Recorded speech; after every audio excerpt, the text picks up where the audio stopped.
Qualitative, चयनात्मक, selective, direct, प्रत्यक्ष साख नियंत्रण। अब ये गुणात्मक क्यों है, ये चयनात्मक क्यों है और ये प्रत्यक्ष क्यों है, ये अपने बहुत महत्वपूर्ण है।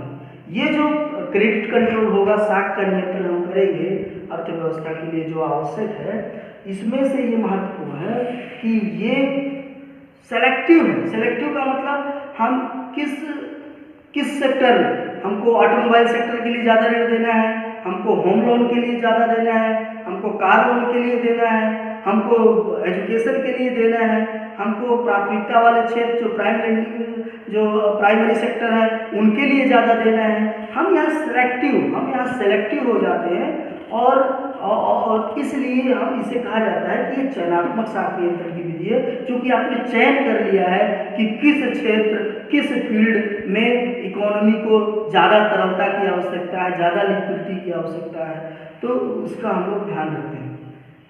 अब गुणात्मक या चयनात्मक साख नियंत्रण को भी हम पढ़ेंगे, तो इसको हम 5 कैटेगरी में डिवाइड करेंगे। पहला सीमांत आवश्यकता या मार्जिन रिक्वायरमेंट्स, दूसरा साख की राशनिंग, क्रेडिट राशनिंग, तीसरा उपभोक्ता साख नियंत्रण, कंज्यूमर क्रेडिट कंट्रोल, तीसरा नैतिक दबाव और पांचवा प्रत्यक्ष कार्रवाई या डायरेक्ट एक्शन। अब हम देखते हैं सीमांत आवश्यकता या मार्जिन रिक्वायरमेंट्स।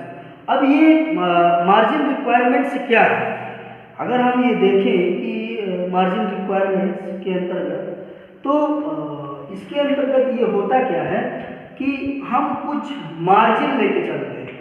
मार्जिन हम समझते हैं यार इसमें कितना मार्जिन है, यानी अगर हम कोई चीज़ 100 रुपये लेके आते हैं और यदि हम उसे 120 में बेच सकें तो कहेंगे यार इसमें अच्छा मार्जिन है।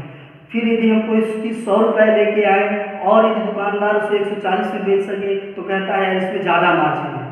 तो इसमें ये मार्जिन का, इसको अगर हम समझें कि मार्जिन के लिए ये मार्जिन की आवश्यकता क्यों पड़ती है, लिक्विडिटी में तरलता बढ़ाने के लिए, ताकि अर्थव्यवस्था में मांग को बढ़ाया जा सके, या यदि मंदी की स्थिति है तो हम क्या करें। तो इसके लिए बहुत महत्वपूर्ण चीज़ है लोन टू वैल्यू रेशियो।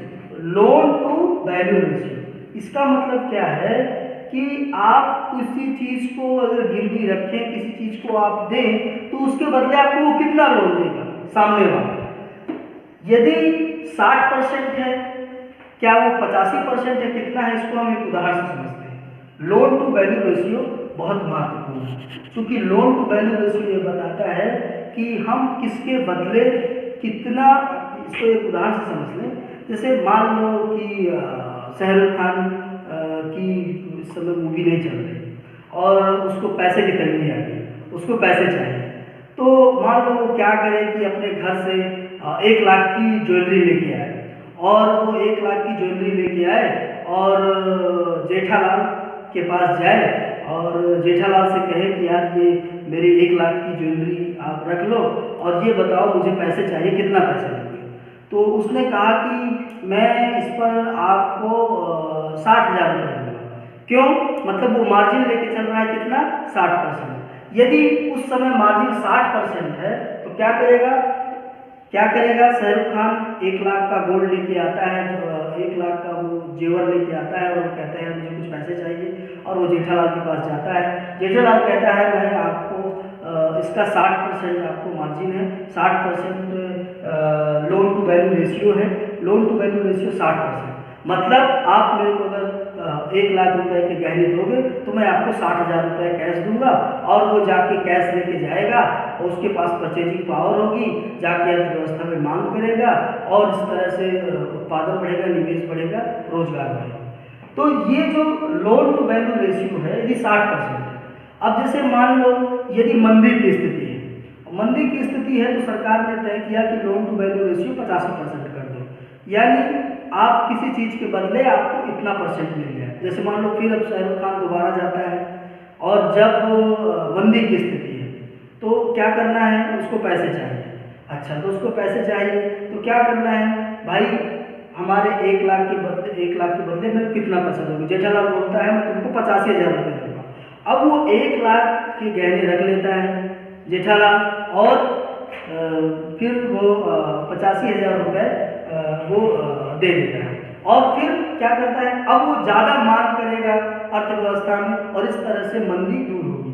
ये निर्भर करता है लोन टू वैल्यू रेशियो कितना होगा या मार्जिन कितना होगा, ये निर्भर करता है कि अर्थव्यवस्था में स्थिति क्या है। अर्थव्यवस्था में यदि महंगाई की स्थिति है, यदि हमें इन्फ्लेशन से लड़ना है तो RBI loan to value ratio को कम रखेगा और यदि मंदी से लड़ना है तो लोन टू वैल्यू रेशियो ज़्यादा रखेगा, यानी 85% कर देगा, 90% कर देगा। तो इस तरह से ये निर्भर करता है। तो ये हो गया मार्जिन। अब दूसरी चीज़ दूसरा, अब ये देखो जब ये मार्जिन हुआ तो हमने क्या किया, हमको जिस फील्ड में जिस जगह करना है, जिस सेक्टर में करना है ऐसा हम कर सकते हैं। वहाँ क्रेडिट कंट्रोल कर सकते हैं, साख नियंत्रण कर सकते हैं, लिक्विडिटी को कम कर सकते हैं या अगर हमको लिक्विडिटी को बढ़ाना है तो बढ़ा सकते हैं। तो ये निर्भर करेगा कि हम उस पर मार्जिन कितना दे रहे हैं, मार्जिन कम मार्जिन ज़्यादा। अब ये निर्भर करेगा कि यदि मुद्रास्फीति की दशा है तो मार्जिन हम कम रखेंगे, यदि मंदी की दशा है तो मार्जिन हम ज़्यादा रखेंगे। अब दूसरा जो महत्वपूर्ण है वो ये कि साख की राशनि, साख की राशनि ये क्या है? ये एक्चुअली एक ऐसा तरीका है, ये साख की राशनि एक ऐसी तरीका है जो कि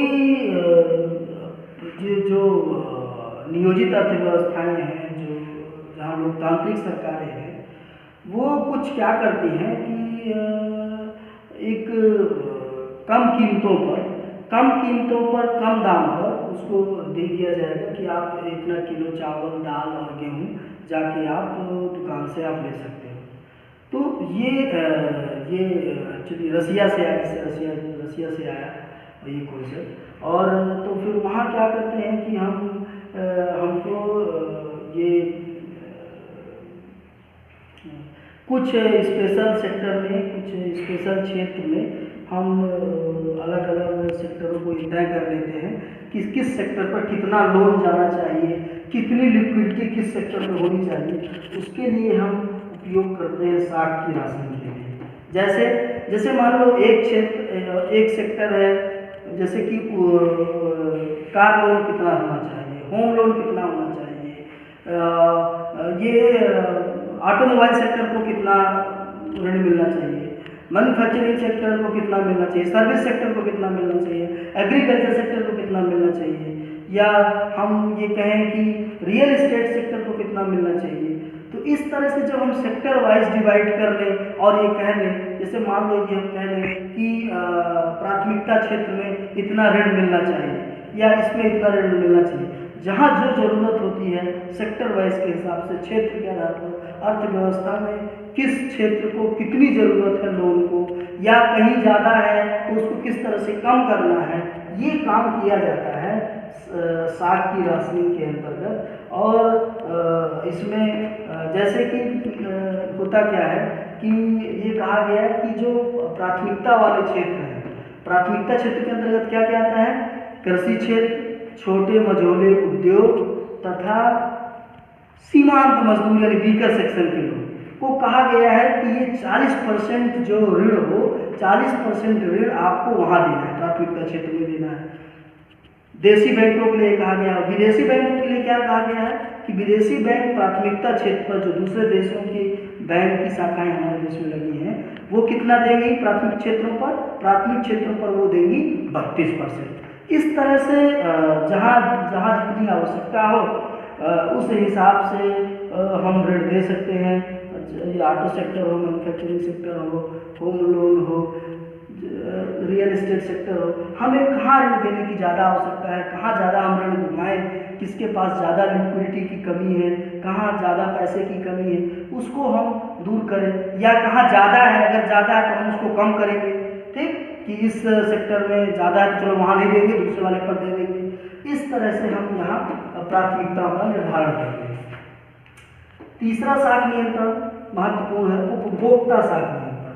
अब ये उपभोक्ता का साख नियंत्रण कैसे किया जाए, यानी कि कंज्यूमर अब ये डायरेक्ट है, अब सीधे ये डायरेक्ट हमला हो रहा है, ये प्रत्यक्ष हमला हो रहा है, इसीलिए इसे कहा जाता है प्रत्यक्ष साख नियंत्रण। अब ये कंज्यूमर, अभी ये हम लोगों ने साख की राशनिंग में देखा कि क्षेत्र के आधार पर जिस क्षेत्र को जितनी जरूरत है वहाँ डायरेक्ट हम काम कर रहे थे। अब क्या है, तीसरे में हमने क्या देखा, उपभोक्ता साख नियंत्रण। अब किस तरह से किसी उपभोक्ता की साख बढ़ी हुई है, अब उन उपभोक्ताओं की साख को हम कैसे कम कर सकते हैं या कैसे बढ़ा सकते हैं, हमें जैसी आवश्यकता है। यदि इन्फ्लेशन में है तो फिर हम क्या करेंगे, साख को कम करेंगे। अगर मंदी की स्थिति में है तो हम लोगों की साख को, कंज्यूमर की साख को बढ़ाएंगे। तो कैसे करेंगे, उसके लिए जैसे एक हम उदाहरण से समझें कि जैसे मान लो कि हमको कार लोन के बारे में या ऑटो लोन, यदि ये ऑटोमोबाइल सेक्टर में कहा जाए कि ये मंदी छाई हुई है और लोग ज़्यादा कारें खरीद ले रहे हैं, ज़्यादा ऑटो नहीं खरीद रहे हैं, तो उसके लिए क्या करेगी सरकार। तो उसके लिए मौद्रिक नीति के अंतर्गत क्या करेगी कि जैसे हम जो उसके डाउन पेमेंट होते हैं, तो डाउन पेमेंट को यदि मंदी की स्थिति है, जैसे कि इस समय यदि हम देखें तो ऑटोमोबाइल सेक्टर पिछले 6 महीने से, पिछले 8 महीने से बहुत संघर्ष कर रहा है, उससे ज़्यादा डिमांड नहीं है, तो वो बहुत सारे ऑफर दे रहा है। तो और आरबीआई क्या कर सकती है, उसके अंतर्गत सीधे डाउन पेमेंट वो कह सकती है, वो जाके उन फर्मों से कह सकती है, उन कंपनियों से कह सकती है कि आप इसकी मांग को बढ़ाने के लिए डाउन पेमेंट कम कर दीजिए। जैसे मान लीजिए कि आपको 1 लाख की कार, 1 लाख का ऑटो खरीदना है, 1 लाख को आपको पेमेंट करना है, तो 1 लाख में यदि वो कह दें कि आपको 30% डाउन पेमेंट, यानी 30% डाउन पेमेंट पर आप ये ऑटो ले जा सकते हो, तो अच्छा 30% डाउन पेमेंट पर ऑटो, मतलब अगर वो 1 लाख वैल्यू का है तो आपको 30,000 जमा कीजिए, बाकी 70,000 का आपका फाइनेंस हो जाएगा। लेकिन अब जिनके पास ज़्यादा इनकम वाले होंगे वो तो हो सकता है 30,000 रुपये जमा करके लोन ले लें और ऑटो लेके चले आए। लेकिन यदि उसके पास यदि सरकार को लगता है कि इसको और थोड़ा सा डाउन पेमेंट को कम कर दे, अगर डाउन पेमेंट को कम कर दे, यानी अगर उसको 30% से 10% कर दे, यानी आपसे 10,000 जमा करो और 90,000 रुपये का आपका फाइनेंस हो जाएगा। तो ऐसे में क्या होगा, ज़्यादा लोग सामने आएंगे।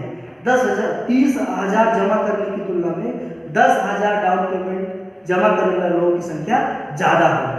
तो इस तरह से ज़्यादा होगी तो ज़्यादा ऑटो खरीदे जाएंगे, जब ज़्यादा ऑटो खरीदे जाएंगे तो ऑटो की मांग बढ़ेगी, और ऑटो की जैसे ही मांग बढ़ेगी उनकी थोड़ी कीमतें बढ़ेगी, वहाँ फिर बूस्ट की स्थिति आएगी और उत्पादन बढ़ेगा, और फिर ऑटो सेक्टर में लोगों को एम्प्लॉयमेंट मिलने लगेगा, और वो जो मंदी है वो मंदी से निकल के वापस आ जाएगी। क्योंकि मांग नहीं हो रही थी, क्यों नहीं हो रही थी, लोग खरीद नहीं रहे थे, तो खरीदने के लिए क्या किया, उन्होंने डाउन पेमेंट को कम कर दिया। दूसरा तरीका क्या कर सकते हैं, जो किस्तें, जो इंस्टॉलमेंट कि इतने इंस्टॉलमेंट में आपको इतना पैसा जमा करना है, जैसे मान लो, जैसे कि उसने कह दिया, फर्मों ने कह दिया, कंपनियों ने कह दिया कि हम 10,000 की किस्तें देंगे यदि 1 लाख का ऋण आपको लेना है, 1 लाख का यदि फाइनेंसिंग कराना है, तो मान लो उन्होंने कहा कि 1 लाख के फाइनेंसिंग के लिए आप 10 बार हमको 10 महीने में 10 बार में जमा कर सकते हो, और एक बार में 10,000 रुपये, एक बार में कितना, 10,000 रुपये, 10,000 रुपये की उन्होंने किस्त बांध दी। तो 10,000 रुपये की यदि किसी की किस्त बन गई तो उसका मतलब ये है कि आपको 10,000 रुपये आपको इतने दिनों में, इतने महीने में आपको उसको देना ही देना है।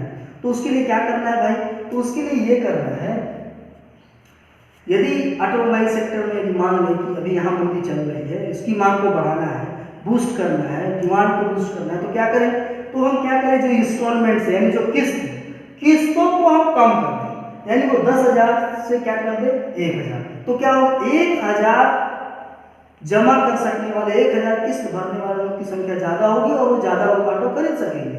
तो 1,000 को आप 100 बार लीजिए, 1,000 रुपये को आप 100 बार लीजिए, और इससे क्या होगा कि ऑटो खरीदने वालों की मांग बढ़ जाएगी। यानी आपने जो EMI का जो कंसेप्ट था, तो EMI को आपने क्या कर दिया, कम कर दिया। यदि आप ईएमआई को बढ़ा दें तो इतने बहुत ज़्यादा लोग आपको मिल नहीं पाएंगे जो ऑटो खरीद पाएँ। अगर आप ईएमआई को कम कर दें तो बहुत ज़्यादा लोग मिल जाएंगे और ऑटो खरीदने जाएंगे और ऑटो की मांग बढ़ेगी और इस तरह से ऑटो सेक्टर में बूस्ट की स्थिति हो जाएगी, यानी उनका रिवाइवल हो जाएगा और उस तरह से उसकी ग्रोथ रेट बढ़ जाएगी और फिर ऑटो सेक्टर में एम्प्लॉयमेंट बढ़ेगा, इन्वेस्टमेंट बढ़ेगा, प्रोडक्शन बढ़ेगा और इस तरह से कुल जीडीपी बढ़ेगी। इस तरह से हम ये काम करता है कंज्यूमर। इस तरह से इसीलिए कहा जाता है ये डायरेक्ट है, ये सीधे कंज्यूमर पर हमला कर रहा है कि उसकी क्रेडिट को बढ़ाया जाए, उसको ईएमआई को कम किया जाए, ईएमआई को बढ़ा दिया जाए, डाउन पेमेंट को बढ़ाया जाए, डाउन पेमेंट को घटा दिया जाए।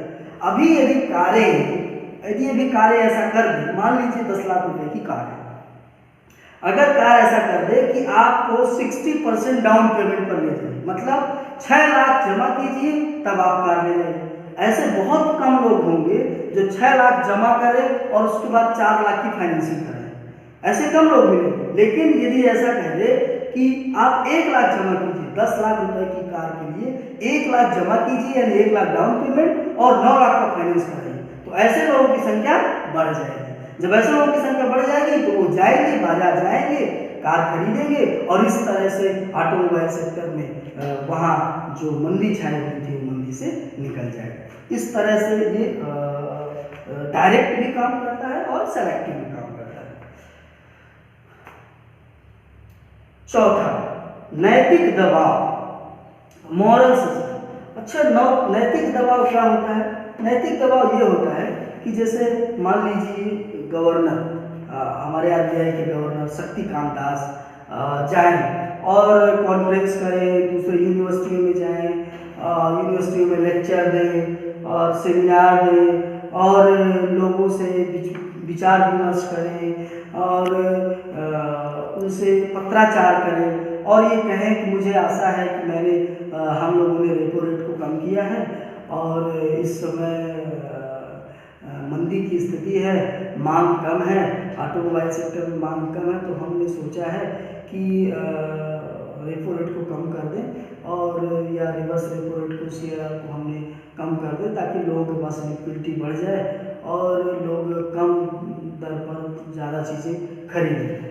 तो वो ऐसा ये प्रस्ताव रखता है, ऐसे ये बोलते हैं नैतिक रूप से, मॉरल रूप से, मतलब वो नैतिक दबाव ये है कि वो ऐसा कहते हैं ताकि कम से कम भाई, अब वो भारत के आरबीआई के गवर्नर ऐसा कह रहे हैं, बैंक वाले भी ऐसा सोचे और फिर वो जाके इंटरेस्ट रेट को कम करें, क्योंकि अल्टीमेटली क्या है, बैंकों को करना है।